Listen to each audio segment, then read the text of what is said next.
1212.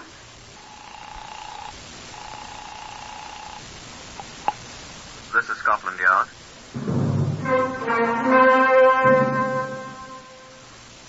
For the first time in its history, Scotland Yard opens its secret files to bring you the true stories of some of its most celebrated cases. These are the true stories. The plain, unvarnished facts, just as they occurred, brought to you by an all-British cast. Only the names have, for obvious reasons, been changed. The stories are presented with the full cooperation of Scotland Yard. Research for Whitehall 1212 is from Percy Hoskins, chief crime reporter of the London Daily Express. The stories for radio are written and directed by Wyllis Cooper. Now, this is the voice of the custodian of Scotland Yard's famous Black Museum, Chief Superintendent John Davidson. Good afternoon. This is a man's handkerchief. I doubt you've ever seen a handkerchief so stained with blood. I don't believe I have. I just like to touch it. They should really wash these things, shouldn't they? If the young man who owned it had washed it, he wouldn't be where he is now. No, I don't know exactly where he is, but I've been led to believe it's an unpleasant place. His body is buried, as Mr. Justice Coburn said, within the precincts of the prison in which he had been confined. That was Pentonville Prison, where a great many murderers are buried. Now, here is Chief Inspector Godfrey Allen Rouse, who had most to do with the case number H42426. Yes, I'd been on duty all night. No, I'd had no adventures at all, except an interview with a sad, fat man who accidentally set his bed on fire, and whose landlady was annoyed with him. I don't believe the poor man has smoked cigarettes in bed since. I was shambling sleepily along a certain street in the West End, thinking how nice it is to go to bed at the height of the full, fresh, fragrant morning, when my arm was rudely seized. My thoughts of bed vanished with a minor popping sound as I recognized the features of Mr. Alistair Crumbine, proprietor and chief clerk of the nearby Forensia Hotel. I gathered from Mr. Crumbine's gobbling that someone was violently dead in his hotel. Sighed and followed him. There, a functionary conducted me by means of a frighteningly creaky lift to the top floor of the Forensic and preceded me into a room, the door to which was standing open. Across the neat bed lay the body of a dead woman, appallingly battered about the head and upraised arms. She was a thin, middle-aged woman, and there was no sign of blood on her. She'd been carefully washed off, although the bed linen was spattered freely. There was no sign of a weapon, and the room, except for the carnage on the bed, was quite tidy. A door leading to what I assume was a private veranda was closed. Locked, I afterwards found, from the inside. The functionary and I stood and looked silently, and then I heard the lift creak again, and Mr. Alistair Crumbine was there. Who is she, I asked Mr. Crumbine. She's dead, isn't she? There's no doubt she's dead, is there? I reassured him, and he burst into lamentation. Oh, my poor hotel. What's my poor hotel going to do with people getting murdered in it? What's to happen to me? What happens to your guests, Crumbine? She's a guest, isn't she? Who is she? Oh, the poor lady in my hotel. She's dead. Yes, she's dead. Who is she? Eh? Who is she? It's Lady Madge Johnston. She's dead. I knew of Lady Johnston. Lady Madge Johnston, a well-known philanthropist, widow of Sir Lawrence Johnston, a former member of the London County Council, reputed to keep a large box of crisp £1 notes for handing out to indigents at all times. What are you doing, Alistair? The box of money is here, all right. Mean there is a box of money? Look. You may believe it or not, but there was a great Schweppes ginger beer case still bound with iron straps under the bed, and it was absolutely running over with fresh, crisp Bank of England pound notes. Whew. Wonder if it's all there. Wonder if he took a fistful. Who? Chap that did her in. I wonder who did it. In my hotel. When did it happen? The maid found her when she brought up a cup of tea at 7 o'clock, like she always does. Darjeeling tea she always drank, the poor thing. Nasty strong stuff. At 7 in the morning. Yeah. And then the maid came and woke me up, and hurried home at once. Had a seizure, she said. Elsie Weed from St. Louis, USA. Who? The maid had a seizure. Did she say anything? Only that she was going home. She had I know, a cesium. Anybody else been here? I don't think so. No. Who was that man who brought me up here? He's been here. Oh, Fellows, the porter. He operates the lift. He here? Eh? Was he here? Oh, he must have been, mustn't he? Has he any ideas? What does he know? I'm afraid I didn't ask him. Get him. I want to talk to him.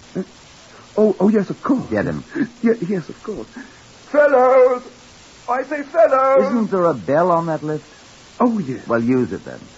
Oh, he'll hear me. Fellows! So will everyone else in the hotel. Oh, do you think so? You'll have everyone up at the place here, and I don't want them. Ring the bell. Oh, yes, of course. He'll be here at once. Where does that door lead? What door? Oh, to the veranda. Wonder if he got in that way. Don't open the door. Oh, don't be careful. You'll fall. Be careful. What on earth happened here? Oh, I should have told you. Oh, I hope you didn't fall. Only you're still there. There's no floor on the veranda. What? We have the carpenters here, you know. They're making a few changes. Some new floors in the verandas. A man could break his neck here. It is quite a fall, isn't it? Where are these carpenters? Have they got ladders? Ladders? Yes, of course they've got ladders. How do you think they get up here? Do you suppose it was a carpenter that did it? Oh, but they all go home at night. They leave the tools and... I say, she might have been struck by a hammer, mightn't she? Let's see.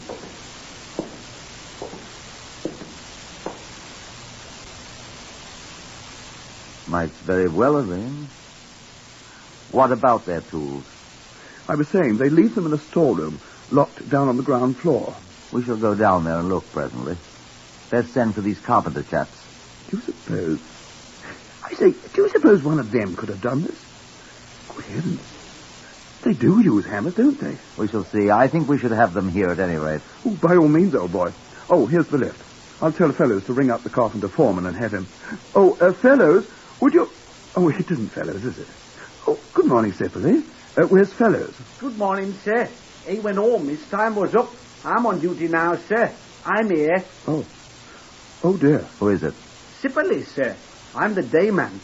Fellows went home. Get him back here at once. Yes, sir. But I don't know where he lives, sir. In Southend, I think, sir. Or Hammersmith. Or perhaps it's Shepherd Bush. I'm not sure, sir.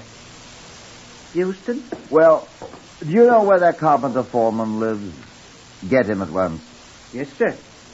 So I'm not sure. Here. Wait a sec. Yes, sir. Yes, sir? Sipperley isn't as bright as he might be. No, sir. But there's Lady Johnston. Morning, Lady Johnston. She's sick. Well, what's the matter with Lady Johnston? Please go, Sipperley. Run along, old boy, do. Yes, sir. Shall I, sir? Oh, is something wrong with Lady Johnston? She hurt? Is she? What shall I tell the boy? He'll find out sooner or later. She's dead, son. Oh. What's the matter with her? She's been killed. Who killed her? We don't know, Sipperley. Now, please go on. I know. It's one of them carpenters has killed her. That's why you want me to go find them.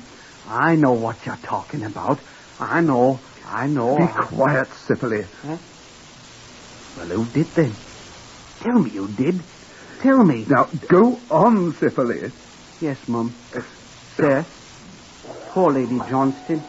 I know. I heard him talking in the night. Well, indeed.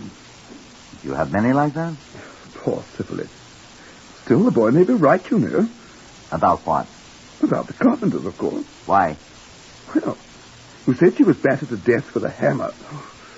A hammer's a carpenter's tool, isn't it? A weapon. I said she might have been beaten with a hammer.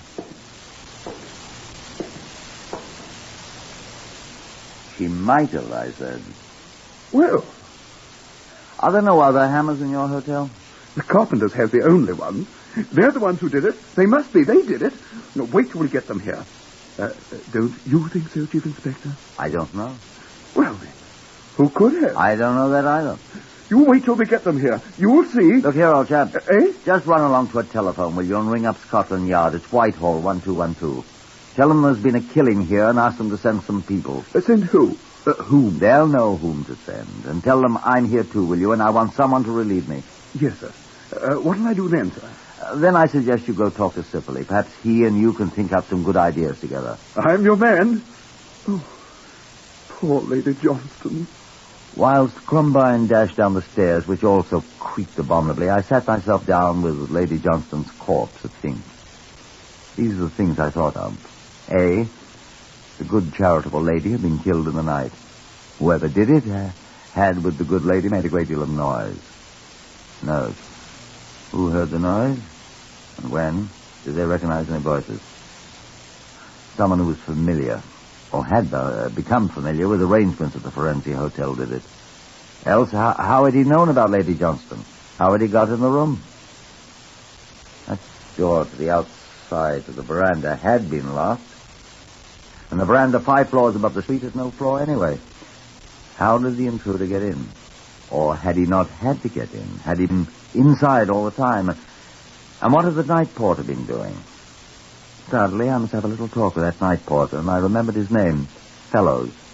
The man who had been relieved by the boys Sipperley and gone home to Southend or Hammersmith or Shepherd's Bush or perhaps Euston. The night porter would have a lot of questions to answer, I could foresee. Lady Johnston said not a word to me, but grinned horribly. There were a couple of spots on her face the person who had washed her up had missed.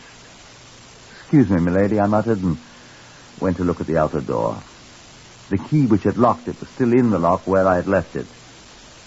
The inside, mind you. I opened the door. The floorless veranda yawned above those 5 stories to the street. Could a ladder, I wondered? Carpenters use ladders. I must see if that foreman carpenter or his mates had been reached yet. I closed the door, locked it. Went out and rang for the lift. After a moment, it started up. Well, I reflected, that would at least save time. I could ask Sipperley some of the questions that plagued me. Perhaps he might know something. I waited as patiently as I could. At last, it hove in sight. "Hello, Sipperley," I said. I could see Sipperley staring up at me. "Hello, Sipperley," I said. Why, you remembered my name, sir. Thank you, sir. Hardly anyone remembers my name, sir. Joseph Adoniram Sipperley, it is, sir. From Blackpool, way up in Lancashire, sir. I don't know your name, sir, though. Well... Oh, no, don't tell me. I'll find out. Poor Lady Johnston, she didn't remember my name either. She always called me boy. I hate being called boy, don't you, sir? Yes, sir. Do you want to see Mr. Crumbine, sir? He's on telephone. He's calling the foreman carpenter, sir. Mr. Morris, like you said. Only he can't get Mr. Morris on the telephone. And so he called Fellows. Fellows is the night porter, sir. And he lives in Kennington. Not Southend or Hammersmith or Shepherd's Bush. Or Euston. No, Kennington. Mm-hmm. Kennington isn't far away, and Fellows will be right here in a minute, and maybe you'll know who killed poor Lady Johnston. She was so nice. But she always called me boy instead of my right name, Joseph Adoniram. Don't you feel dreadfully sorry about her? I'll take you to the cellar, sir, whilst Mr. Crumbine's on the telephone. This is the cellar, sir. There. Nothing down here. Storeroom, sir, where we keep the guest trunks and boxes and everything, sir. Excuse me, sir, I beg your pardon, sir. Excuse me, sir. I'm always bothering the guests, sir. Mr. Crumbine tells me, and... Look here, Sipperley, you're not bothering me, and besides, I'm not a guest. Why now? Well, sir, I want you to know that I'm really not such a simpleton that Mr. Crumbine thinks I am. Now, look here, Sipperley. He thinks I'm not quite bright, sir. But I'm bright, all right. And I have the equivalent of a high school education, sir. Oh, really? Oh, yes, sir. I know algebra, sir, up to binomial theorem, sir. And I'd wager Mr. Crumbine doesn't know that much about algebra. And I know Latin. Quousque tandem abutera Catilina patientia nostra. That means, how long, O Catiline, are you going to continue to try our patience? And I know Kipling quite well. My father was a great student of Kipling. Excuse me, sir. There's a widow in Sleepy Chester who weeps for her only son. There's a grave on the Parbeng River, a grave that the Burmans shun, and there's Subada Prag Tewari to tell how the deed was done. That's the grave of the 100 Head. I know it all, but Excuse me, sir, I forget so much. I think that's why Mr. Crumbine thinks I'm not quite bright. I can't remember things. I tried for me trade test in the war, sir, but right in the middle of the examination, I forgot. I've forgotten what I forgot, but they made me go away. That's the room there where the carpenters keep their tools. Wouldn't you like to look at it, sir, while Mr. Crumbine's on the telephone? Well, goodbye, sir. I wonder if he heard anything last night. Or has the poor beggar forgotten it? Well, I suppose we'll never know. Poor kid. Hello, Chief Inspector. How did you get down here? The lift. Oh, simply take you to the wrong place. I'm going to sack that fellow. Oh, no. This is quite the right place. Did you get your people? The carpenters? No. But they'll be coming in. The fellow? Yes, he's on his way. Turns out he lives in Kennington, no distance at all. What do you mean about the right place? You want something down here? I thought I'd have a look at this place where the carpenters store their tools. You do think it was a carpenter, did it? Where's this place? Just a step.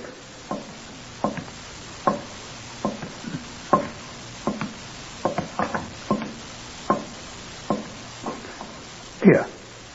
Not locked up. Well, they go in and out all day. Come on, I'll show you.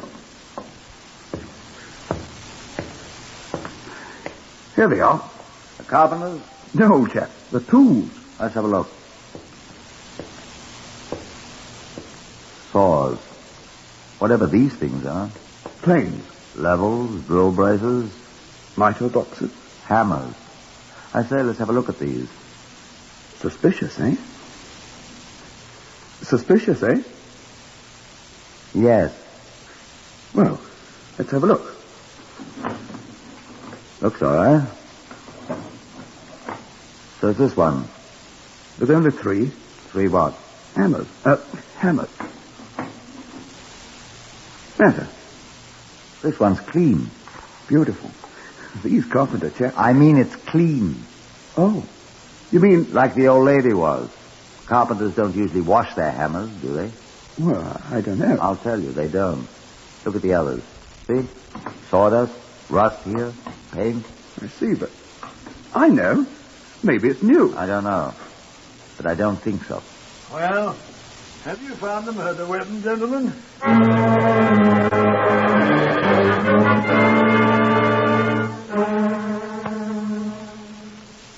Whitehall 1212, to which you are listening, is compiled from records of authentic cases from Scotland Yard. The research is prepared by Percy Hoskins, chief crime reporter of the London Daily Express. The stories for radio are written and directed by Wyllis Cooper. In today's story, Chief Inspector Rouse has just discovered what may be the murder weapon in a cellar storeroom. Now, back to the story itself.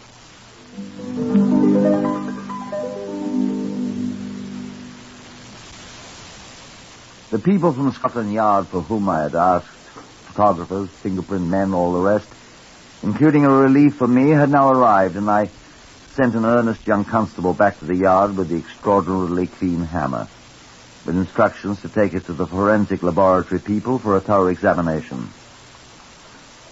I sat down in the corner of the cellar with Alistair Crumbine and Fellows, the night porter, and held grave discussion. Good thing you got me before I got into bed, sir. Why is that, fellows?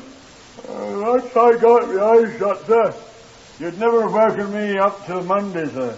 Good heavens. Is today Sunday? As ever was, sir.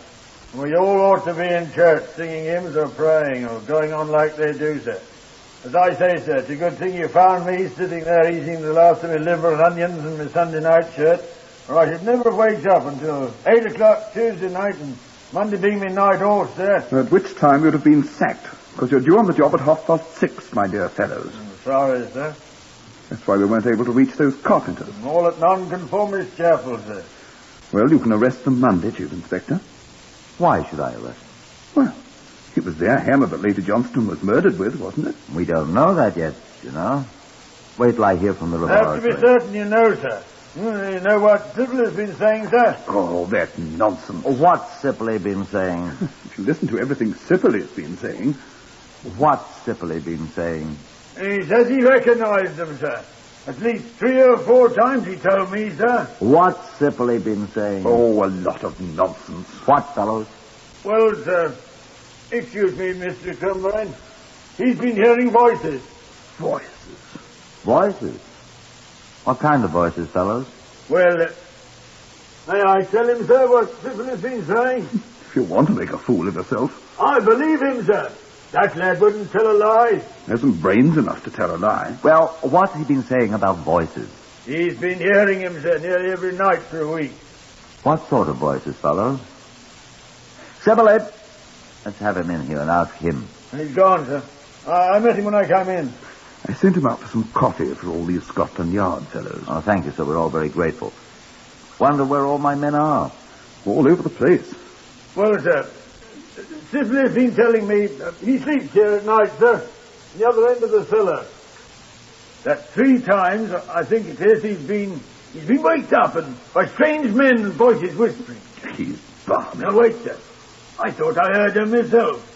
And Sibley and me we've gone hunting for them all over the hotel. Find them? Well, no, sir, but I believe they're the ones who stole that hammer, if they did, and killed poor Lady Johnson with it. Sibley swears he's heard them. Unless it's what is it, an hallucination. Might be, you know. He's been waking me up every night, practically. You don't believe it. Well, clues sometimes come from the strangest places. Well, there might have been somebody planning to. Yeah. Still, we never found anybody. It'd be extraordinary if you did, fellows. Beg your pardon, sir? It isn't that simple. But, sir... But it's interesting enough to make me want to know more, I can assure you of You that. see, sir? Nonsense. The man's daft. Well, we'll see.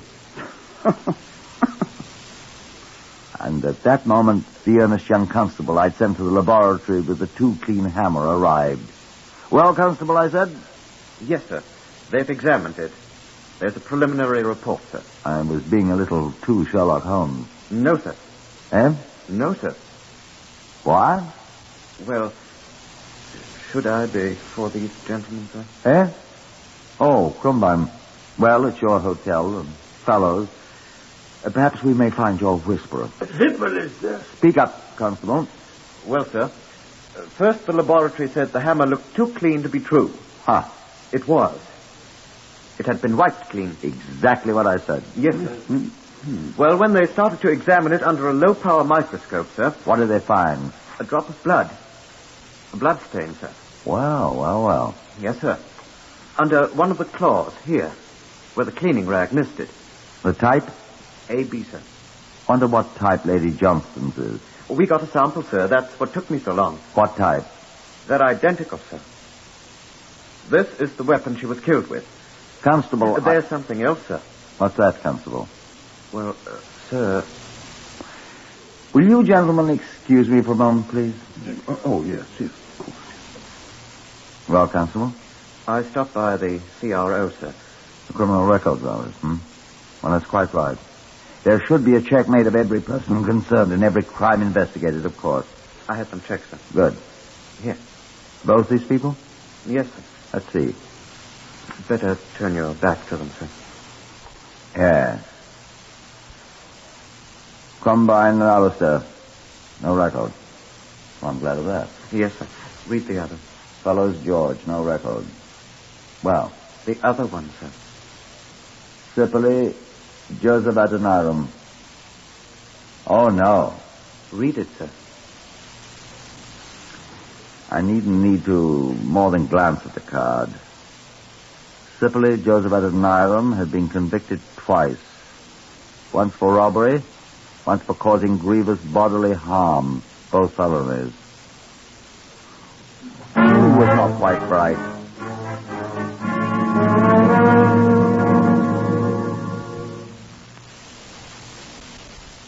And when Sibley returned with the coffee for the Scotland Yard men, the earnest young constable and I called him aside. In Sibley's own room, we showed him the card containing the notation from the Criminal Records Office. He looked at me with something of a sneer, and his voice wasn't the same. Well, copper, I suppose you want to search me.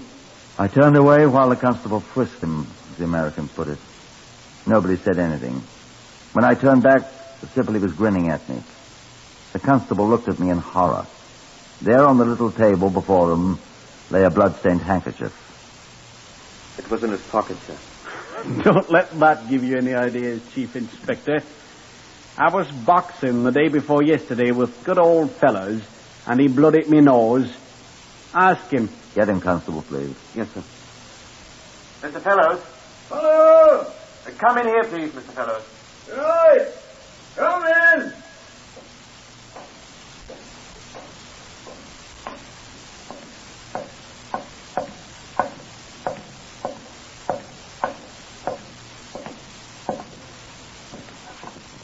Ask him.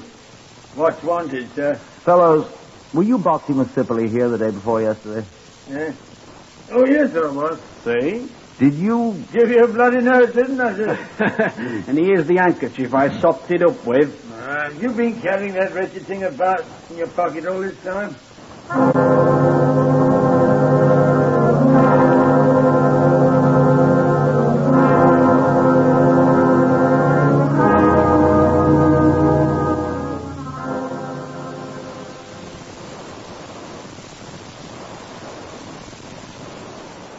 But when we sent the blood-stained handkerchief to the laboratory, they found the blood on it was not type A, Sipperley's own, but type AB, which was Lady Johnston's. Confronted with this anomaly, Sipperley made a statement. Yes, it's her blood. Yes, I killed her. I'm sorry I didn't get all of the blood off the hammer. I made up the story of the people whispering, so if I couldn't blame it on the carpenters, there'd be somebody else. You'll find the handkerchief I used for my bloody nose on floor of my room under the rug by my bed. I just pocketed the wrong one. They both looked alike. It's no good, I give up. I murdered the old fool. Why? I'll tell you why. Because everyone said I wasn't quite bright. Because nobody would bother to learn my name, Joseph Adoniram Sipperley. They called me Boy. Just like the old lady did. Boy. So I killed her. I wish I could kill all of you. I didn't get any of the money, though. Fellows came along too soon, looking for the people that whispered. So I went along with him. We didn't find anybody. Boy indeed. Not quite bright indeed. Well, I almost got away with it, didn't I? Almost. Joseph Adoniram Sipperley was hanged at Pentonville Prison, and his body's buried in the precincts of the prison. The boy who was not quite bright. He wasn't a boy, though. He was 27 years old, though he looked much younger, as the prison surgeon who made the post-mortem examination said.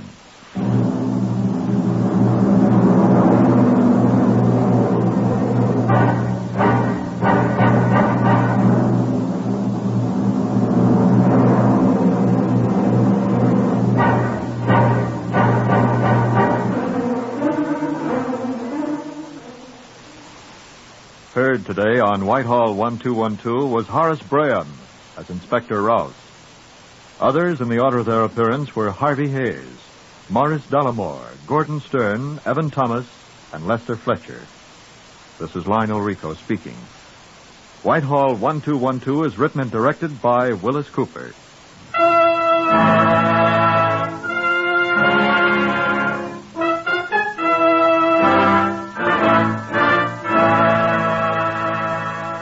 This is NBC, the national broadcasting company.